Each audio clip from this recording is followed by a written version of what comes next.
सर्व पत्रकार मित्रांचं मी स्वागत करतो। पत्रकार परिषदेला उपस्थित असणारे आमचे प्रांताध्यक्ष जयंत पाटील, संजय बनसोडेजी, राहुल मोटे, संजय बिराजदार, सर्व पत्रकार मित्र, आपल्याला सगळ्यांना माहितीच आहे की 20 तारखेला महाराष्ट्रामध्ये विधानसभेच्या सदस्यांच्या मधनं 10 विधान परिषदेचे सदस्य निवडून देण्याची निवडणूक लागलेली आहे। 11 उमेदवार उभे आहेत। साधारण 4 पक्षाचे उमेदवार त्या ठिकाणी उभे आहेत।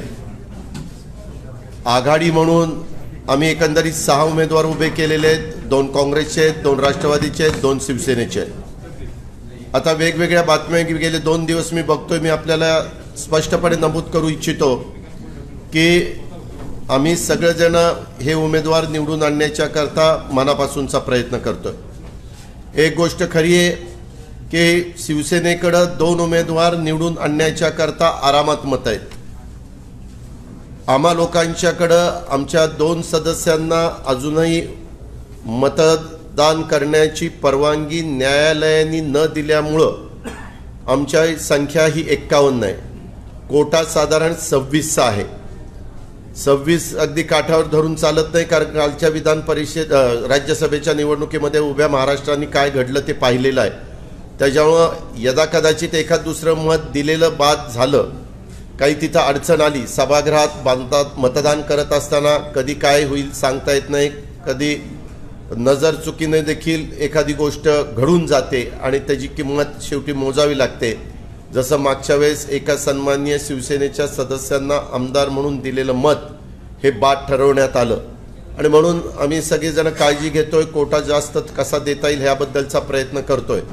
अर्थात अनुक्रमांक 1, 2, 3, 4, 5, 6, 7, 8, 9, 10 असे आकडे आमचे वेगवेगळे आमदार मतदार हे त्या ठिकाणी देऊ शकतात आणि त्याच्यातून शिवसेना 2 उमेदवार त्यांचे व्यवस्थितपणे निवडून येतील, कारण संख्या त्यांच्याकडं त्यांचे ॲक्च्युली शिवसेनेचे अधिकृत अधिक शिवसेनेला मानणारे पण अपक्ष असणारे किंवा शिवसेनेने काही जणांना मंत्री शंकरराव यड्रावकर आणि राजेंद्र यड्रावकर आणि आपले बच्चू कडू ह्या तिघांना मंत्री केलेलं असल्यामुळे त्यांची पण मतं ही शिवसेनेकडेच त्या ठिकाणी साहजिकच जाणार, हे त्रिवार सत्य आहे।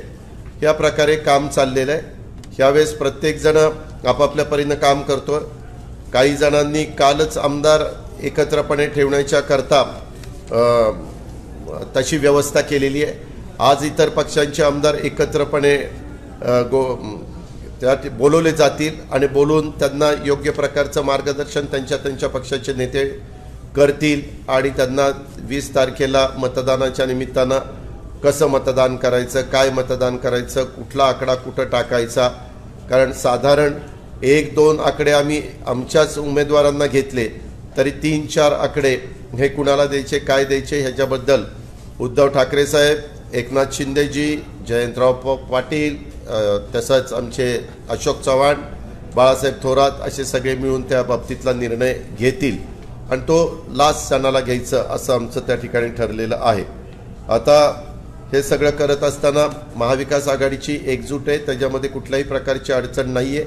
आम्ही एकमेकाला भेटतो। एक गोष्ट खरी आहे, अपक्षांना काही लोकांनी काही नेत्यांनी फोन केला, कारण त्यांना त्यांची संख्या कमी पडत असल्यामुळं अपक्षांची मदत लागणार होती म्हणून त्यांनी त्यांना फोन केला।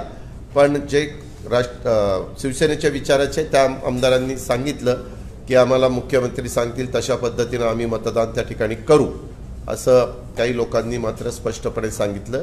ही वस्तुस्थिती आहे। हे मतदानाचं झालं। तसंच देशात सध्या अग्निपथ योजनेच्या विरोधामध्ये प्रचंड रोष काही राज्यांच्या मध्ये तरुणांच्यात विशेषतः पाहायला मिळाला आणि त्याच्यामध्ये खूप मोठ्या प्रमाणावर सार्वजनिक जी काही संपत्ती असती, राष्ट्राची जी संपत्ती असती त्याचं नुकसान झालं। कितीतरी रेल्वे स्टेशन फोडण्यात आली, कितीतरी रेल्वे गाड्या जाळण्यात आल्या, अशा प्रकारचं एक असंतोष समाजामध्ये पाहायला मिळाला।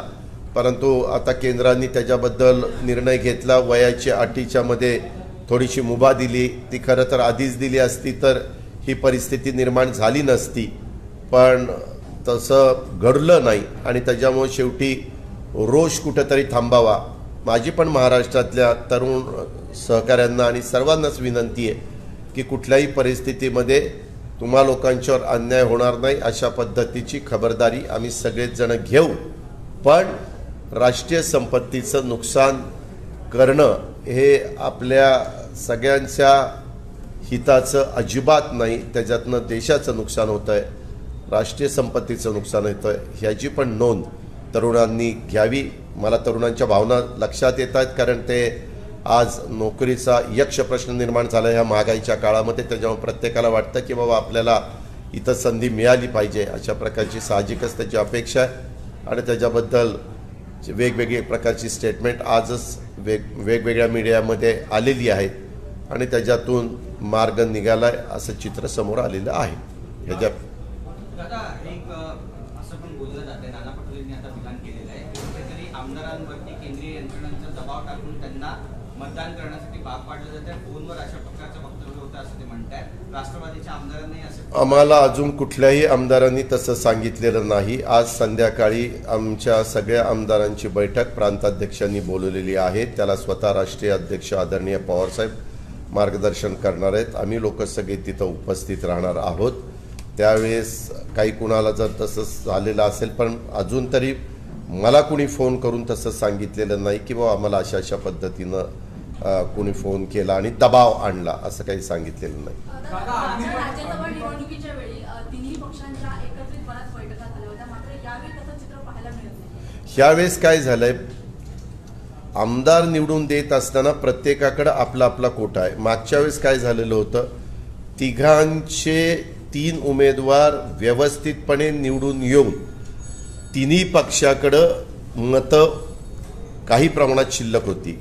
शिवसेनेकडे जास्त होती, त्याच्यानंतर खालोखाल राष्ट्रवादीकडे होती आणि त्याच्या खालोखाल काँग्रेसकडे होती।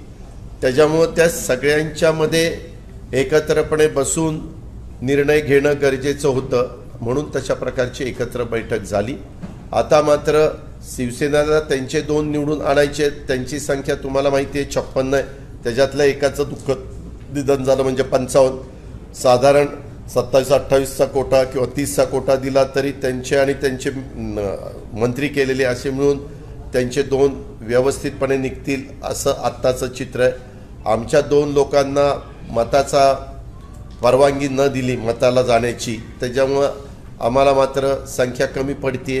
ती संख्या कशी अपक्षांची मदत घेऊन पूर्णत्वाला न्यायची ह्याबद्दलचं आमचं नियोजन चालू आहे। प्रश्न असा होता की राज्यसभा निवडणुकीनंतर अपक्ष आमदारांवरती जी संशय घेण्यात आला होता, तो संशयाचा मुद्दा आजही जास्त आहे। अनेक अपक्षांवरती ते मतदान कुणाला करतील याच्या संदर्भात संशय घेतला जातोय आणि अपक्ष आमदार आजही ते जाहीरपणे नाराजी व्यक्त करतायत की मुख्यमंत्री भेटत नाहीत, कामं होत नाही। आता तशा प्रकारे सुरुवातीला मागच्या निवडणुकीत पक्षांच्या आमदारांनी काय काय सुतोवाच केला ते मीडियाच्या समोर आलं, ते मीडियाशीच बोलले आणि त्याच्यानंतर काही मान्यवरांचे पण वेगवेगळ्या प्रकारचे स्टेटमेंट आले।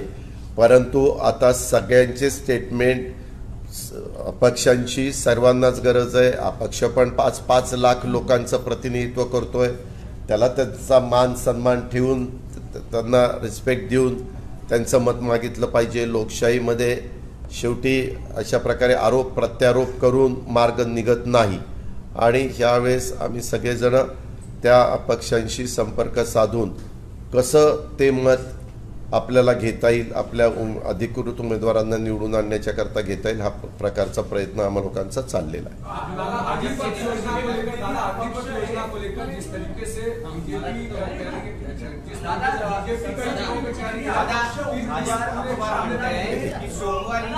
एकाने प्लीज, अरे तमा एकदा मराठीचं सगळं होऊ दे बाबा। हां,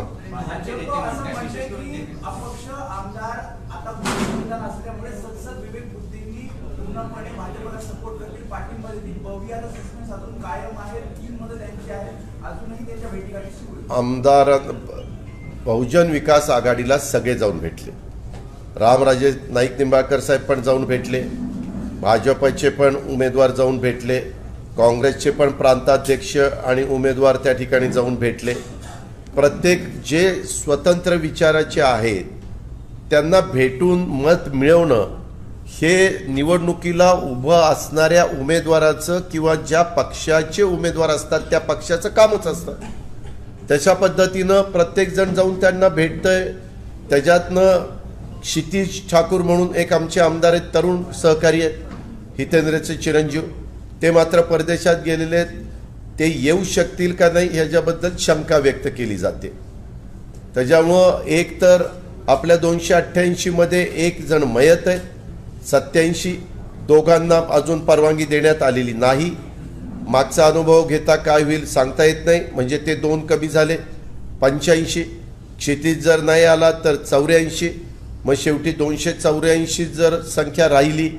उद्याच्याला भाजपचे 2 थोडेसे गंभीर आजारांनी असणारे आमदार आहेत पुण्यामध्ये, ते मागच्या वेळेससारखं जर त्यांनी आणलं तर मग संख्या 284 पर्यंत त्या ठिकाणी राहील. आणि 284 संख्या असताना 10 उमेदवार निवडून जायचं म्हणजे कोटा किती, तर तो साधारण 25 पॉईंट वर काहीतरी येईल, म्हणजे 26च येईल.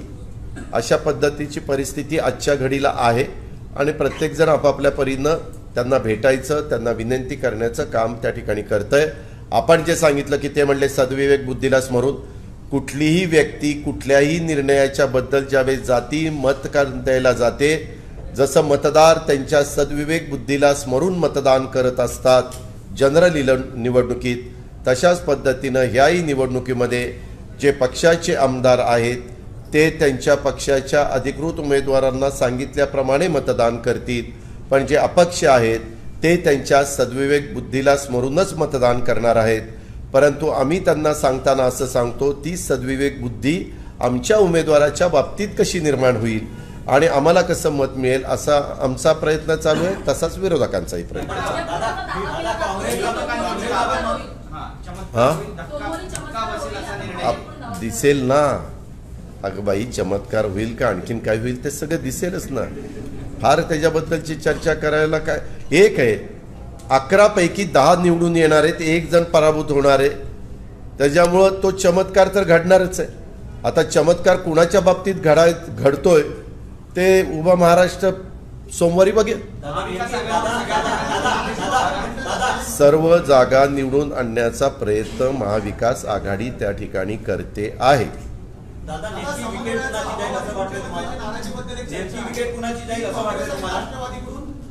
जे 26चा आकडा गाठायला कमी पडतील त्याची विकेट जाईल.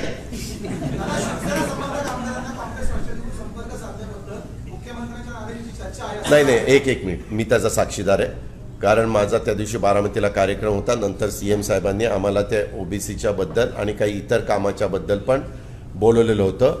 त्यावेळेस मी स्वतः मुख्यमंत्र्यांना आधी सांगितलं की मुख्यमंत्री महोदय, तुमचे 55 आणि हे 5-6 असे 60 होत आहेत. 30-30चा जरी कोटा द्यायचं झालं तर, कारण मागच्या वेळेस जो दगाफटका झाला ते बघितल्यानंतर माणूस कसं दुधाने तोंड पोळलं तर ताक पण फुंकून पितो, ही आपली मराठी वाक्य आहे, म्हण आहे. तशा पद्धतीनं आपण त्याच्यामध्ये केलं ते करणार. त्यावेळेस आम्ही त्यांना सांगितलं की आम्ही फोन केले, हे खरं आहे, मी पण फोन केले. जे 60 लोक सोडून जे इतर अपक्ष होते पण जे आघाडीला पाठिंबा देणारे होते, शिवसेनेचे सहयोगी होते, अशांना आम्ही पण फोन केले. सीएम साहेबांना मी स्पष्ट सांगितलं मी फोन केले. अशोकरावांनी बाळासाहेबांनी सांगितलं की आम्ही फोन केले. त्याच्यात लपवायचं काय, आम्ही आता एकत्रपणे काम करतोय. तर मग नंतर मुख्यमंत्री महोदय म्हणले की आता हे सगळं आपण एकत्रपणे म्हणजे सगळ्यांनी आपापल्या प्रकारची तयारी करावी आणि मग लास्ट शेवटी मी मतदानाच्या वेळेस त्यांचे आदेश स्वतः मुख्यमंत्री महोदय देणार आहेत की कसा कसा कोटा असावा.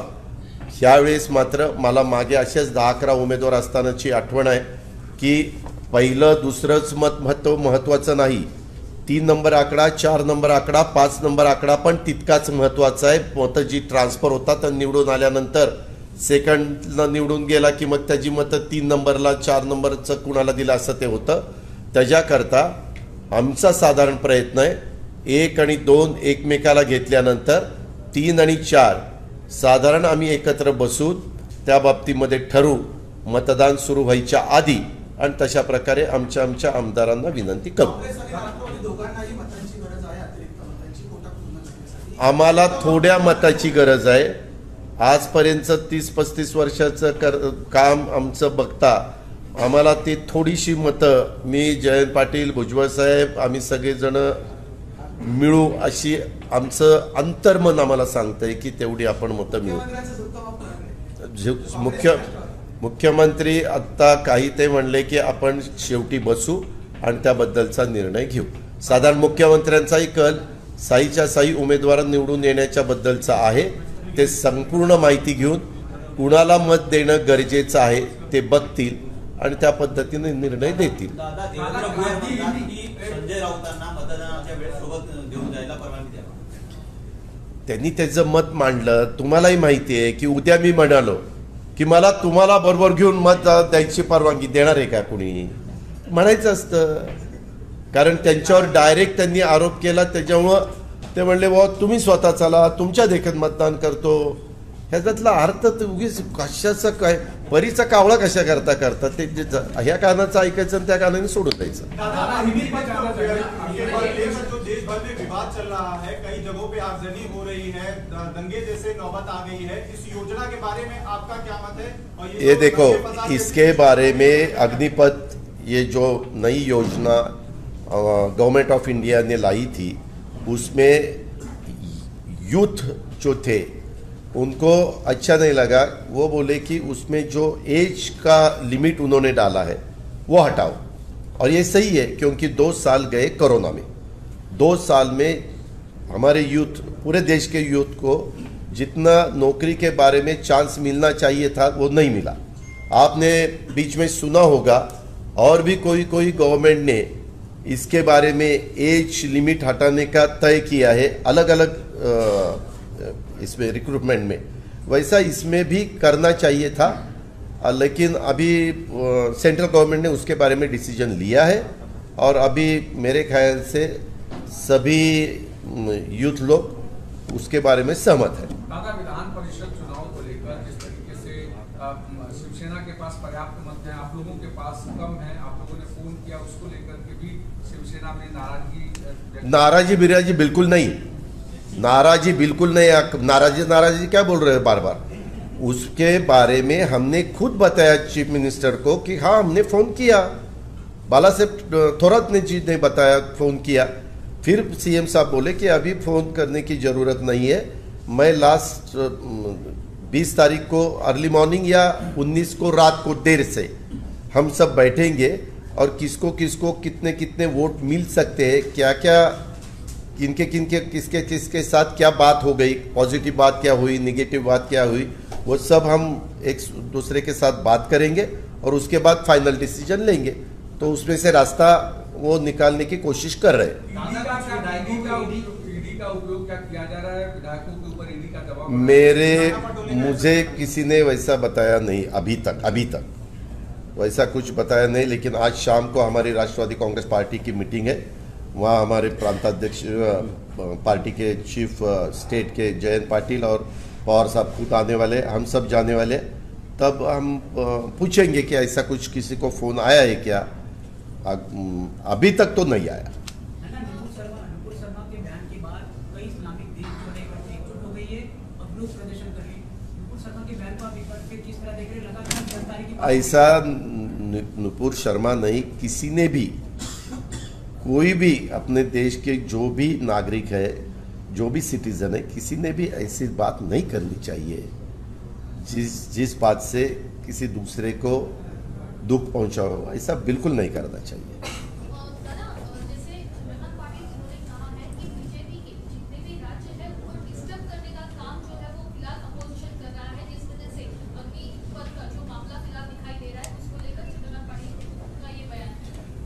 क्या है, एक है तो सही, हम सब ने देखा कि नए जो जनरेशन है उनको नौकरी की सख्त ज़रूरत है.